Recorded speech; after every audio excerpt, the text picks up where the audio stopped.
अस्सलाम वालेकुम रहमतुल्लाहि व बरकातुहू। इन दिस एरा काफ़ी सारे लोग डिप्रेशन, एंग्जाइटी और बहुत सारी मेंटल इलनेसेस से गुजर रहे हैं और वो चाहते हैं कि उनका कोई हल हो। तो आज हम इसी सिलसिले में डॉक्टर सहर जबीन के पास आए हैं कि हम उनसे जान सकें कि क्या ऐसी बीमारियां जो हमारे जहन में होती हैं उसका कोई इलाज है। अस्सलाम वालेकुम रहमतुल्लाहि व बरकातुहू। मैम कैसी हैं आप? अल्हम्दुलिल्लाह खैर खैरियत से। आप सुनाएं, ठीक है? अल्हम्दुलिल्लाह मैम। मैम हम आज आपके पास आए हैं कुछ क्वेश्चंस करने। हम चाहते हैं कि बहुत सारे लोग ऐसे हैं जो साइकोलॉजी के टर्म्स के बारे में नहीं जानते हैं और उन्हें नहीं पता थेरेपी क्या होती है। तो वन बाय वन हम आपसे कुछ क्वेश्चंस करना चाहते हैं, तो क्या आप आंसर करेंगे?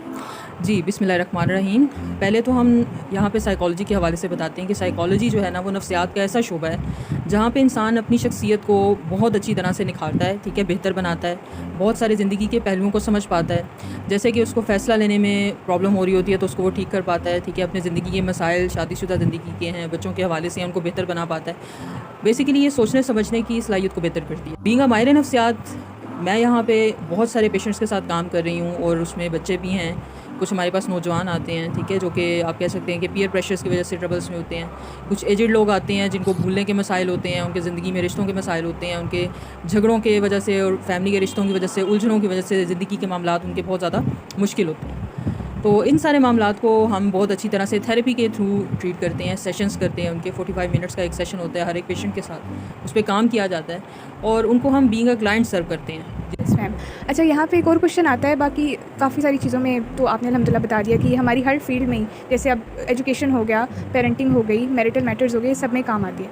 लेकिन यहाँ पे क्वेश्चन ये आता है कि थेरेपी होती क्या है और किस तरीके से होती है? लेकिन थेरेपी के डिफरेंट मराहिल होते हैं, ठीक है। अगर आप किसी भी थेरापिस्ट के पास जा रहे हैं, स्पेशलिस्ट के पास जा रहे हैं, काउंसलर के पास जा रहे हैं, तो वो आपको 2-3 मराहिल के अकॉर्डिंग, ठीक है, इसमें इनफॉर्मल असेसमेंट होती है, फॉर्मल असेसमेंट होती है, असेसमेंट होती है, इसकी टेस्टिंग होती है, ठीक है। इन सारे प्रोसीजर से आपको गुजारा जाता है आन अपने जो मामलात है उनको सोल्यूशंस की तरफ ला सके।